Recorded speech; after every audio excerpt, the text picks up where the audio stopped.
For this lesson, we're going to talk about lipids. In the previous lesson, we talked about carbohydrates. And carbohydrates being a short-term energy solution for our body, lipids are very different. Lipids is basically a way for our body to say, hey, if there's going to be times where we don't have enough to eat, if there's going to be times when there's not enough food available over the winter when food was scarce for our ancestors, by storing lipids, we're giving our body the opportunity to store away some long-term energy use. Lipids are these large molecules that are just a fantastic way to store energy. The only problem is that lipids, the energy from these molecules is not as readily available to us as carbohydrates. So if you think back to the man that was swimming the English Channel, we recognize that the first energy source that he used was carbohydrates, and then when his body ran out of carbohydrates, his body had to hit the wall and then switch over and start burning up fat and using that fat and using those lipids that are stored in those fat cells in order to attain energy. Now, lipids are hydrophobic, which means that they are water-fearing. They do not dissolve in water because of this reason. They're non-polar, whereas water is polar. This is a reason that they avoid each other. Lipids can not only serve as a long-term energy use, they also form the membranes around all of our cells. They serve as hormones for our body, and they also help insulate and keep us warm. Fats and oils are formed from a glycerol molecule and 3 fatty acids. And I will just go ahead and pull this up. We can take a look at this. This is the structure of a glyceride. Okay. And if we look at the structure of this glyceride, what we notice here is this right here is a glycerol molecule. And you'll notice that these blue H's are highlighted, and these blue OH's are highlighted. And what this is showing you is this molecule of glycerol, and this molecule, and this molecule of fatty acids are going to join together in a condensation reaction or a condensation synthesis. And what's going to happen is, because we're taking these smaller parts and we're joining them together, water is released, which is why this is a condensation synthesis.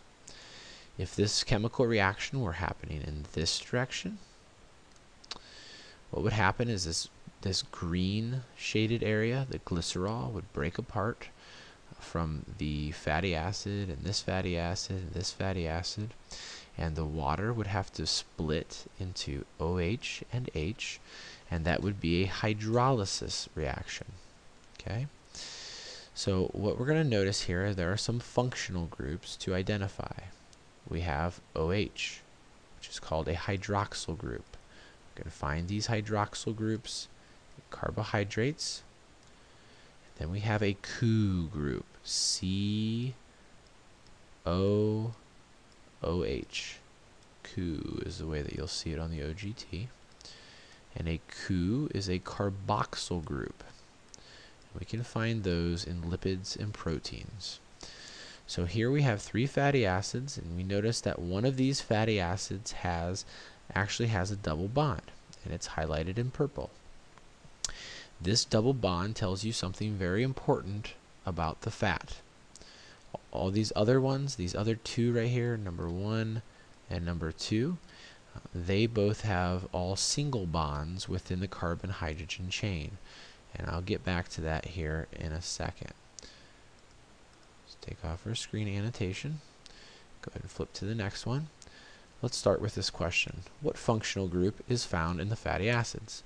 We'll look back. This is a fatty acid, this is a fatty acid, and this is a fatty acid. What functional group can you find in those fatty acids? The answer that you should have said is COOH, or letter C, the carboxyl group. Carboxyl group is right here, C, O, O, and H. It's found here, here, and here in all 3 fatty acids. What class of macromolecules does glycerol belong to? Flip back, you notice that glycerol only contains carbon, hydrogen, and oxygen. Also notice that it has an OH. OH, OH. Glycerol must be a carbohydrate. Alright, so fatty acids are these long chains of hydrocarbons, and they end in "-cu", or a carboxyl group. Now they can be saturated or they can be unsaturated. Now I'm going to flip back to this picture one last time, and I'm going to point out this purple shaded area that has a double bond between the two carbon atoms.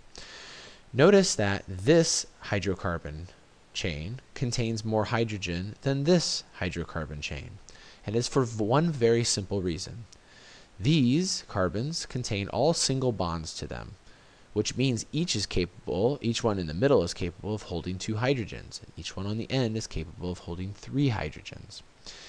If we were to take this double bond away, these carbons would not have 4 covalent bonds, they would only have 3. And in order to gain one more covalent bond, they would have to have another bond with hydrogen. So basically, this is what you need to remember.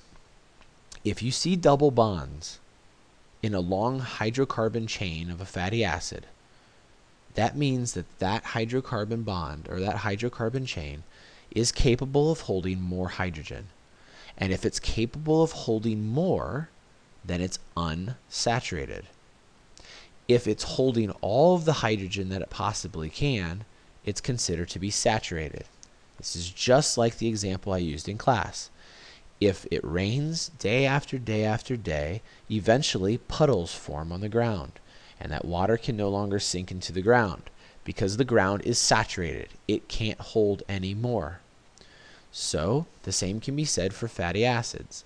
If a fatty acid is not capable of holding any more hydrogen atoms because all of those bonds are single, it's a saturated fat.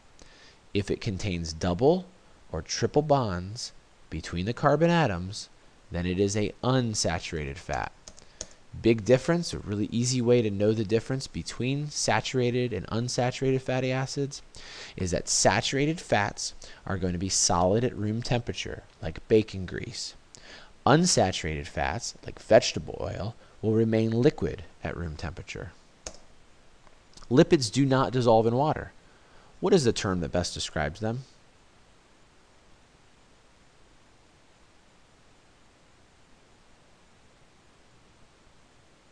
If you were to take oil and pour it into a beaker of water, you would notice that the oil separates from the water.